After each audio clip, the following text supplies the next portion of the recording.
What's up, everybody? Welcome to the 24/7 Sports College Basketball Show. I'm Adam Finkelstein. He's Isaac Trotter, and March Madness is here. The postseason begins this week, and to state the obvious, that means some teams are going to start to end their college season, and you know what that means.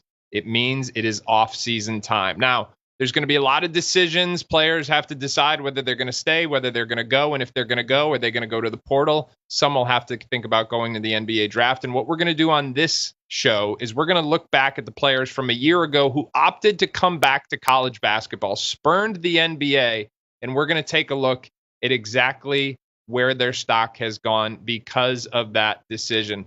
Trotter, we are going to start with a few guys who went to the combine, had solid showings, and these were viewed as some of the biggest returners in college basketball a year ago. Talking about Hunter Sallis at Wake Forest, Alex Karaban at UConn, and Payton Sandfort at Iowa. Let's start with Hunter Sallis. I candidly remember being most surprised that he opted to return to college basketball last season. Are you a believer that his stock has gone up, gone down, or stayed flat this season? Yeah, I think it's probably down is the correct answer for this. Some of that is things that he can control. Some of that is things that he can't control, like a freshman class coming out of nowhere and having a terrific number of guys that have gone on to prove that they're legit prospects. But yeah, there's no question the shooting this year has definitely sunk a little bit. And that was a question around his profile. Like, I think there were some internal questions last year at Wake of like, hey, is this the best version of Hunter Sallis that he could potentially ever play last year? This year, it's been a little bit, we've kind of answered that question where it's like a bigger sample size. The 3-point percentage has certainly gone down. But at the same time, like, I haven't really changed how I feel about him as a player. Like, yeah, maybe his stock has dipped a little bit. I still think he's an NBA guy. We've seen the athleticism. We've seen way more defense. We've seen way more on-ball stuff. He's created way more this year. His turnover rate has stayed the same. Like, he is a good decision maker when the ball is in his hands. He just hasn't necessarily made shots at times this year. Part of that could be injuries. If you watch the games, he's taped up a lot on his hands. Like, I could easily explain that. For me, I think he's an NBA player, but overall, I do agree that the stock has probably dropped, and he hasn't had, that first round season that he might have potentially, signed up for when he came back for Wake Forest for year two. Yeah, and that's the thing. We don't know if he would have gone in the first round last year. We know he was being talked about as that level of a prospect. That was a lot of that was contextual, right? Because here was this very celebrated high school recruit. Again, he came out in that COVID year, so we didn't have the same number of evaluations, but 5-star prospect, had all the bells and whistles, goes to Gonzaga, does not live up to expectations, came off the bench in 2 seasons, averaged 13 minutes per game as a freshman, then 16 as a sophomore, scored 4 points per game in both. So goes to Wake Forest and just immediately flips the script in last year, scoring 18 points per game, starting all 34 games, playing 35 minutes a night.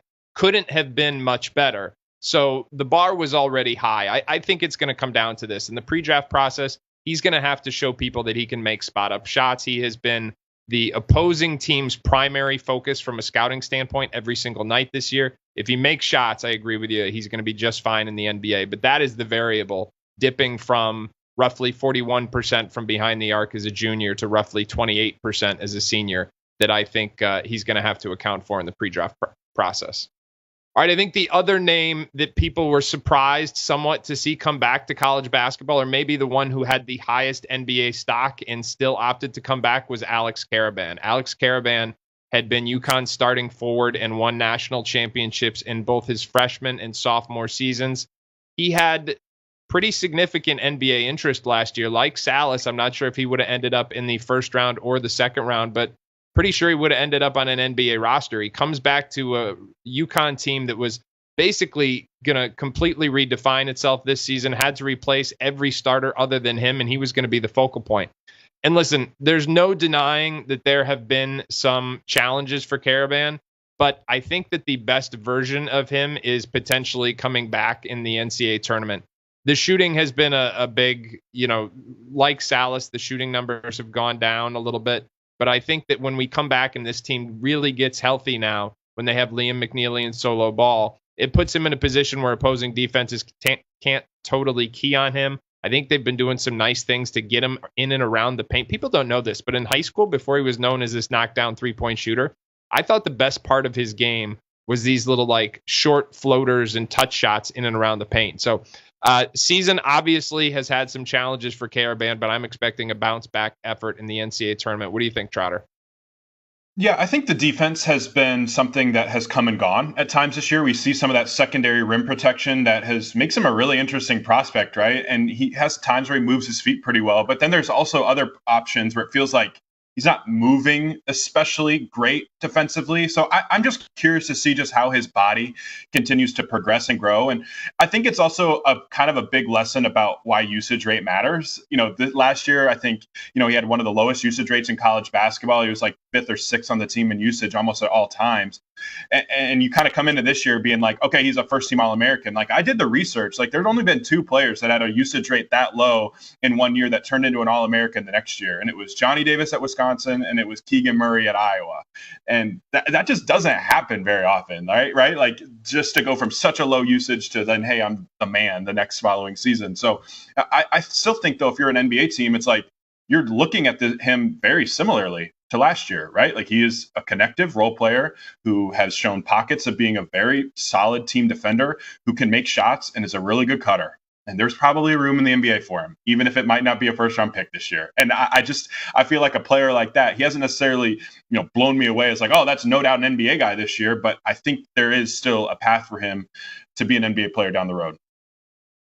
I agree. So both of those guys, while technically they are stock down, I think they both are probably, quite frankly, making more money this year than they would have in the NBA, and still just as poised to carve out long-standing careers. Third guy is Payton Sandfort. This guy at the NBA Combine last year, it did not go well. Let's just say it frankly. Known for his shot making, and they weren't falling in Chicago. And the defense was, I thought, exposed out there. I was expecting him to come back. And you just mentioned Iowa as one of the 2 examples. I was expecting him to come back and really kind of take over and become the face of this Iowa program. Both of the twins previously had seen significant jumps when they came back, and I was expecting that to happen for Sandfort this year. It really just hasn't. Listen, I don't think, I think it's another one that's stocked down, but what are your thoughts on Payton Sandfort and where he's at a year later? Yeah, I think the changes to his game haven't necessarily, shown itself a ton, right? Like, we know he can come off pin downs and really get it going from 3. He's a dead eye in transition. He's had to take a little bit more of a usage role bump. I think not having, an engine of that Iowa team has certainly changed the type of shots he takes.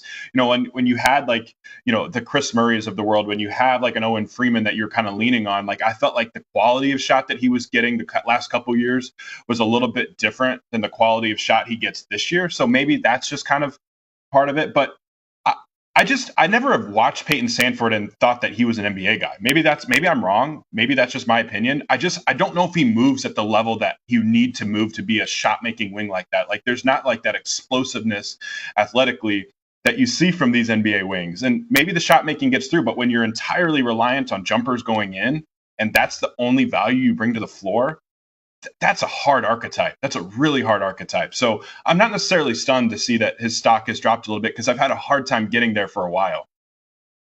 Well, here's what I would say. Unguarded catch and shoot shots per synergy, he's 35.7%. And I am admittedly surprised by that. I thought that. So you can look at the shooting numbers and say, hey, it's because he's the focal point of the opposing defense. He's only 33% from 3. But when you dig a little deeper, he just hasn't made shots. And so I don't know the reason for that. To your point, the defense was always going to be a concern. But the hope was that the shot making profile would make it worthwhile. I don't know that it has. He's going to have to try and rewrite that narrative a little bit in the pre-draft process. All right, coming up next, we're going to dive into some guys who decided to come back for their 5th year. But you know what's coming up and where you can head for the latest college basketball news leading up to the NCAA tournament. 247sports.com has you covered. Wall-to-wall team coverage, recruiting rankings, and transfer portal updates. 247sports.com. All right, now, Trotter, as mentioned, this next group of guys we're going to talk about, these are players who, largely because of their COVID year, when they got that season of eligibility back, they were able to return for 5th years. But it was nonetheless still an interesting proposition because they had completed 4 years of eligibility. Many of them had gotten their degrees. And so it was really just a matter of where do you want to play a year of basketball. So we're going to talk about Mark Sears, Ryan Kalkbrenner, Johni Broome, RJ Davis, Eric Dixon, Coleman Hawkins, and Jackson Robinson. The deal's going to be the same. We're going to talk about whether they've gone stock up, stock down, or flat. Would you like to start, Mr. Trotter, or would you like me to? We're going to talk Mark Sears first. Yeah, let me tee you up on this one because this is kind of your boy, right? I didn't have him on my first team All-American team. That kind of ruffled your feathers a little bit. So where are you at with Mark Sears? I am still as enthusiastic as I was last week because, and for those who did not see last week's show, which was live on CBS Sports Network as we are every Friday, Trotter revealed his first team All-American team, and I was not advocating for Mark Sears to be there right now, just to say that he was potentially trending in that direction based on what we were seeing. Again, I think the context is important here. Remember, he last year was terrific, 21.5 points per game for Alabama. They get all the way to the Final Four. John Calipari leaves Kentucky for Arkansas, and there's all kinds of rumors about who could be his successor. Could it be Danny Hurley? Could it be Nate Oates? Could it be Scott Drew? We now know some of those were more legitimate than others, but I do think that the thought of Nate Oates potentially leaving and Nate Oates making Mark Sears like his first call and say, hey, I'm coming back and I want you to do it with me because we're going to take the next step. That's what brought Mark Sears back. And in the first couple of months of the season, he wasn't at the level that, frankly, many of us expected. We expected him to be one of, if not the best guard in college basketball, and he wasn't that. I do think that in the last month or so, we've started to see the version of Mark Sears that we're expecting. His last 6 games, he hasn't scored less than 18 points, and he's gone over 30 twice. His last 4 games, he's averaging roughly 26 points per game. That was quick math. I hope that works out. 35 against Mizzou, 30 at Kentucky, 21 at Mississippi State, 24 at Tennessee. Now, granted, they are 2-2 in that frame, but I think we are seeing a more aggressive version of him and really learning how to play in what is a very different type of Alabama lineup. They've got much more size this year. They have less shooting, which means they have less spacing, and it's been a little bit of an adjustment, but you can see here, he's figuring out how to get to his spots. Now, Trotter, correct me if I'm wrong, your biggest concern with him is on the defensive end of the floor, is that right? Yeah, it's defense. It's also like, what position are you playing? I think the surge for Mark Sears has certainly started to coincide with a lot more lineups where he doesn't have to play point guard at times. And he's kind of getting back to hey, I'm on the floor just to score and get to the foul line. So what position are you? And defense is probably going to be the 2 biggest things. His off-ball defensive awareness the tape is not very good. That's going to have to change. He has to be an absolute pest on that end at the NBA level. But also, we've seen a lot of examples of this, of guys who scored a ton of points in college, who they go to the NBA, they have a lot less energy to use offensively because the ball's not in their hands, and we see a different version of them defensively. Can he be somebody who tries to do that as well? Jury remains out to be seen, but there's no question the defensive tape this year, I don't think Mark Sears would tell you he's been super thrilled with it lately either, and it's a big challenge for him. That was something I talked about it with him at the Combine last year. It was like, I got to be a better defender, I got to be more impactful. He came back with that in mind, and we'll see if he can ramp it up, at the most important time of the season. Well, yeah, and that was kind of my point on Friday. It's not that he has been as good as we expected in totality. He hasn't, but that the last few weeks have finally been the player we expected, which was dynamic offensively and inconsistent defensively. That's what we expected. And if he can find another level again, he could establish himself as one of the best guards in the most important time of year. So I'm calling him flat for this one in terms of stock up, stock down, or flat. I'm calling him flat. But if you want to argue, I won't be mad at you. All right, next one up, we are going to go to Creighton and Ryan Kalkbrenner. Now, this is a guy that I think has very clearly helped his stock by coming back. Same scenario, finished up 4 years last year, presumably graduated. He had rewritten the record books at Creighton. There really wasn't much more he could do, but he came back for his 5th year of eligibility. I mean, this guy got married. Like, he's married, and he still came back to college basketball. And I think he's been even better this year. The block rate is down ever so slightly, but the offense is significantly up. And I just think more people are starting to appreciate what he can do. The other thing that's really improved this year, he's shooting 38% from behind the 3-point line. Not a ton of volume, but he's making He's making more than 1 3 every other game. So he's providing some real glimpses of floor spacing potential. And he's just huge. He's a monster in drop coverage. Greg McDermott knows exactly how to utilize him. And I think it's a role that as a backup in the NBA is very tangible because he's going to be fairly limited. He's not going to be a multi-coverage guy. But what he does very, very well. And I think more people are starting to acknowledge that this is a backup center in the NBA, which is why I think his stock has gone up by returning. And also, I think he made more money this year at Creighton than he would have on a two-way deal in the NBA. What do you think? Yeah. Yeah, I'm right there with you. I think the rim deterrent is such a great way to describe him. Like the number of shots that he doesn't let you take at the rim is so impressive. In an era now where, straight up contesting Mr. Verticality is so important. Like he's the king of that. Mr. Verticality is a real deal. He does not foul. He puts his hands straight up in the air. He jumps completely straight and just forms like a brick wall at the rim. And it's just like, all right, like, fine, I guess I'll settle for a pull-up jumper because taking a shot over the 7'1" guy who refuses to foul me just isn't an efficient shot. And I think the beauty of him is that he's gradually gotten better in all of these areas while also like being himself. And like he knows exactly where his bread is buttered. And I love that about him. Like he has not tried to completely change his entire game. He knows what he's really good at. He aces it every time. He's a terrific screen setter. He has great hands. His hands continue to get better. He's got little float in the paint. That little floater in the paint is almost automatic. He's just awesome. He's just an awesome, awesome player. And he's also somebody you kind of want to have in your locker room. And I look at him as like, if Luke Cornett can find a way to stay in the NBA for a long time, I think Ryan Kalkbrenner can find a way to stay in the NBA for a while too.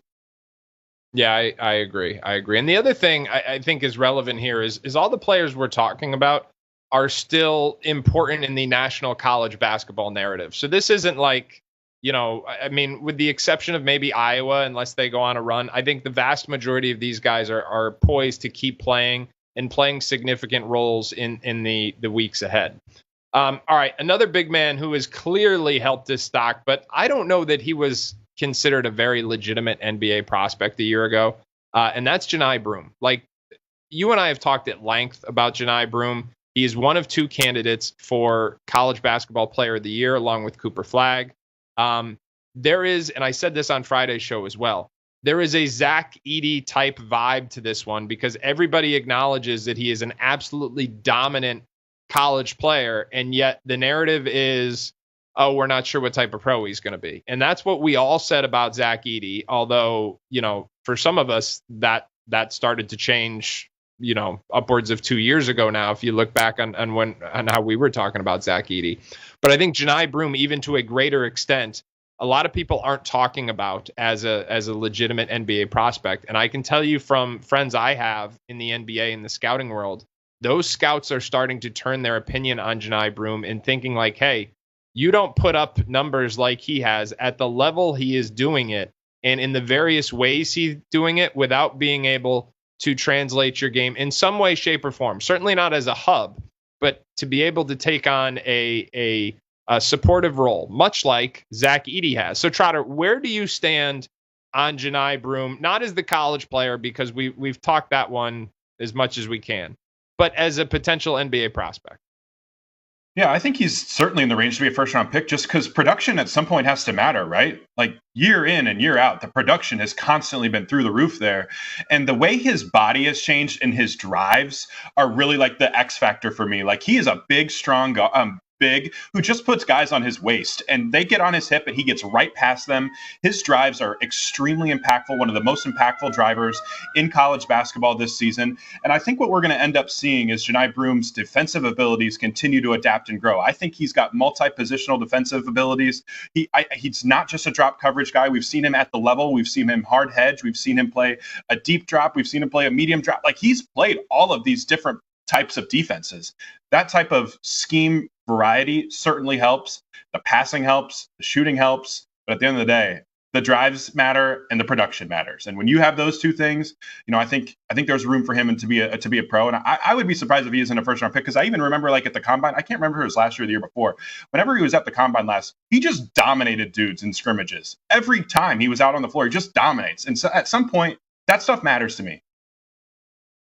Here's the way I would summarize it with Johni Broome. He's over 3 in offensive rebounds, in assists, and in stocks. So just the versatility with which he impacts the game. And obviously, like the scoring and the rebounding and all that, like that stuff's obvious. But I think there's more nuance in his game than maybe he gets credit for. All right, let's keep it moving. We're going to go to the ACC right now. And RJ Davis, another one, came in, finished up his 4 years last year. And it was 4 years at the same place, too, which I think is rare. Ryan Kalkbrenner was the same deal. So this is year 5 in Carolina. He was a part-time starter as a freshman. He was the ACC Player of the Year as a senior.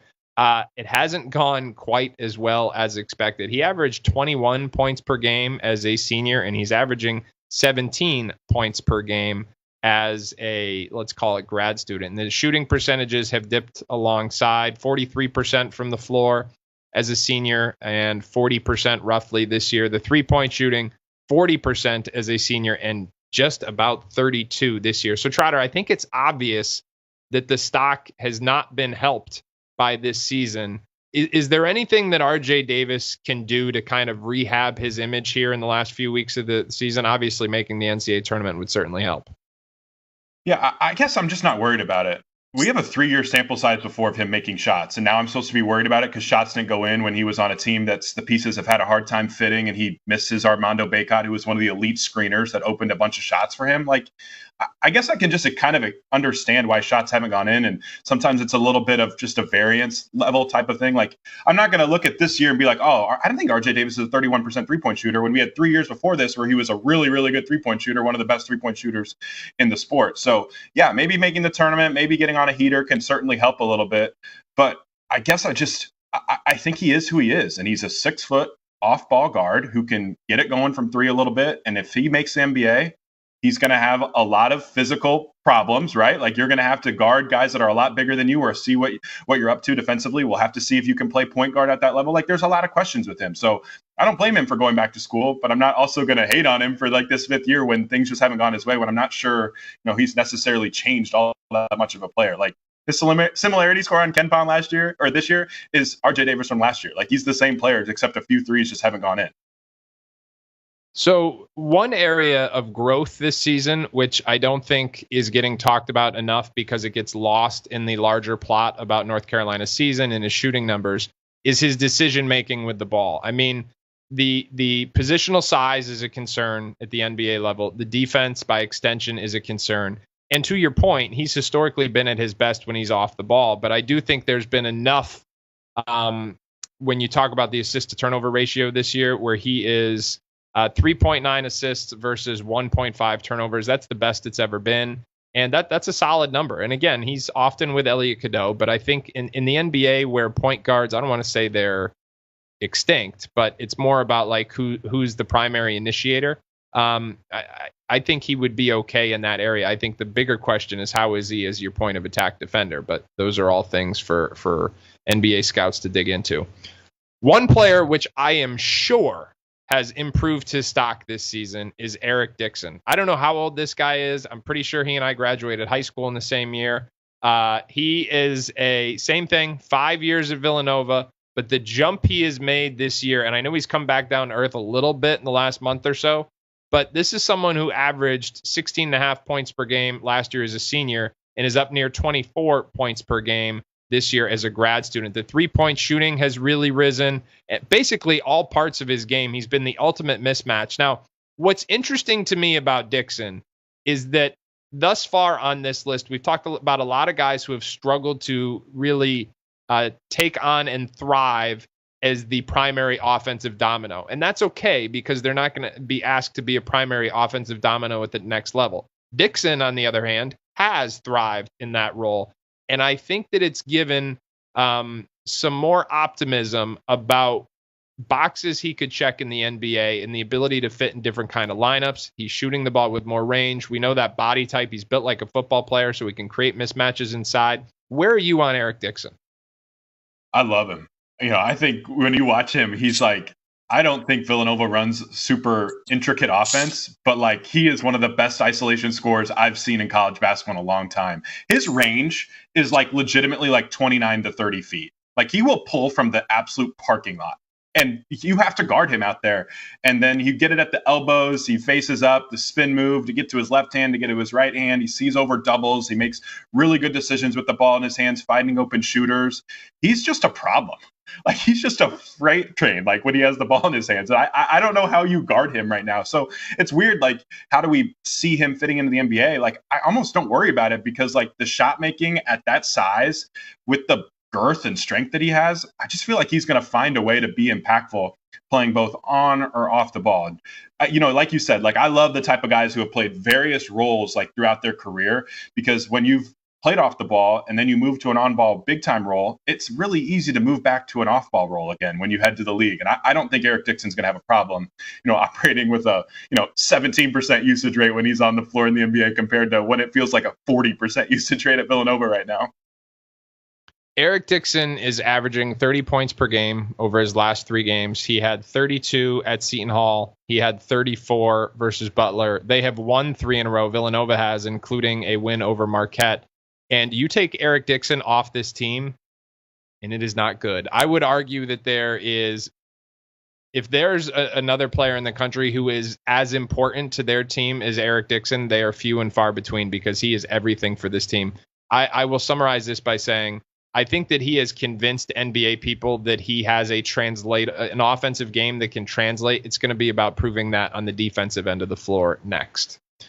All right, we've got two more guys to talk about, and we're going to go to Kansas State with this one, and that's Coleman Hawkins. Now, Coleman Hawkins is unique because a lot of these guys we've talked about opted to return to the same spot for year 5. RJ Davis, Payton Sandfort was, we talked about in the previous segment, but Eric Dixon, all back to the primary spot they got their diploma from. Coleman Hawkins spent 4 years at Illinois. Then he opted to transfer to Kansas State for that final year. According to all reports, he got a significant bag, and that came with expectations. I'm not mad at him for the bag. In fact, I congratulate him for the bag. But this is someone that I thought was an NBA prospect 2 years ago, and he just hasn't blossomed quite as I hoped. And it included a disappointing showing at the Combine a couple of years ago as well. Where are you at with Coleman Hawkins? It's complicated, just because, like, when I watch him, I actually think he's been pretty good this year. The shot just hasn't gone in. And so it's like, at some point, like, when does the jumper go in? Like, how can you help him get with that process? We saw him make 37% of his threes last year as a small ball 5. He transfers to Kansas State and has to play a little bit more of the 4. Things are a little bit different. I thought defensively he's been really, really good this year. It hasn't looked great just because the jumper hasn't gone in, and there's been some decision making that has been frustrating, and the free throws have been a thing. And I think, honestly, my biggest concern is just, like, how healthy is he? Because, like, the knee issues have continued to pop up again.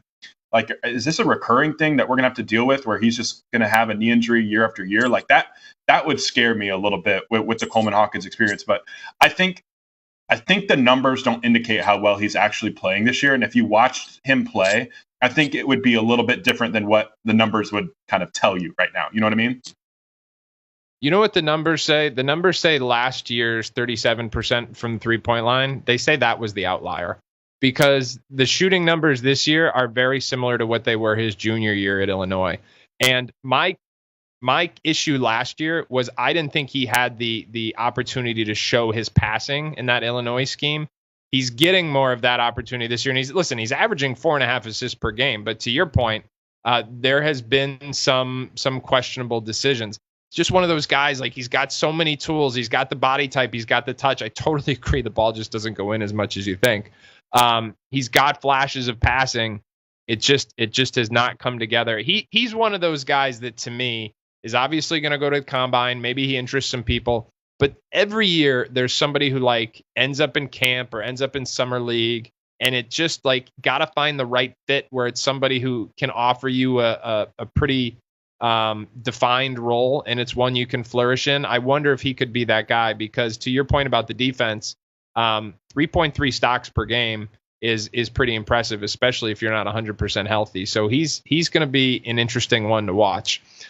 Speaking of, but I think we would agree, stock down on that one. I don't want to skip that. Stock down. I think you're right. All right. The last one I want to talk about is Jackson Robinson. Jackson Robinson followed Mark Pope from BYU to Kentucky. He was a little bit of a social media draft sensation last year. He had a lot of people tweeting about him or posting about him on X. Kentucky is his fourth school in 5 years. He started at Texas A&M, went to Arkansas. That's ironic. 2 years at BYU, and then finishing up this year at Kentucky. Of course, his season is cut short by injury. And I think even when he was on the court, it's like, was he ever 100% healthy? Doesn't have anywhere near the same kind of draft buzz as he did last year. But Trotter, tell us first of all about the injury and the extent to which that has impacted what we saw this season. Well, it's a wrist injury, and he's going to miss the rest of the season. So it's a real deal, and he re-aggravated it. I think he's been messing around with it a few times, tried to play through it, hasn't worked. And it's a shame because I thought Jackson Robinson has actually helped himself this year at times with his ability to play on the ball. Like, we rarely saw that last year at BYU. This year, he had to kind of go into that role when Lamont Butler was down with an injury. Kirk Risa missed time, and we saw him get more chances to play on the ball. And the tape was fine. Like, I thought he showcased a lot of those off-movement shooting and then the ability to come off of, Kentucky is one of the best dribble handoff offenses in college basketball. He's a huge part of that. Obviously, that action is used ad nauseum in the NBA. Like, he's runs an NBA type of system. He'll be used to it. I thought the on-ball stuff was really good, but yeah, it kind of stings because I felt like Jackson Robinson had a chance to really solidify himself as a potential, top 40, top 45 pick, maybe if he was able to stay healthy all year long. But like you said, it's hard to know when he was healthy and when he wasn't healthy. And it's a shame because Kentucky will really miss him down the stretch. And I think that could be a reason why, maybe Kentucky doesn't have the March that maybe it expected. So I'm going stock flat on this one, and I know that is going to be different than the public perception. The public perception is going to be that he was a hotter NBA draft prospect a year ago. The numbers, albeit in this injury-plagued season, are still pretty impressive. He's shooting 48% on unguarded catch-and-shoot threes. 48% on unguarded catch-and-shoot threes. And that is a number that is going to translate to the NBA. And to your point, he also showed more on-ball ability. This guy's listed at 6'6", so he's got size that translates. If he can prove he can guard his position in the NBA, floor spacers like this, it's going to be more of like what the role was at BYU, right? Big wing who can space the floor. That's why he was so intriguing there. People aren't talking about him right now, but I would not be at all surprised if Jackson Robinson is a name that picks up some momentum here as the college basketball season starts to shift into NBA draft season. And it is a shame that we will not be seeing him in the NCAA tournament. All right, Trotter, that is it for today's episode. I think it's really important that people come in and join us because we're here Tuesday and Friday. Tuesday, you can find us right here on the 24/7 YouTube channel at 5 p.m. Friday, we're on the CBS Sports Network at 1 p.m. Eastern Time. 2 shows a week for the rest of the way. We've got great content coming for the rest of the season. We are pumped up. This is the best time of year. March Madness is here, and we will have you covered the entire way. We'll see you on Friday.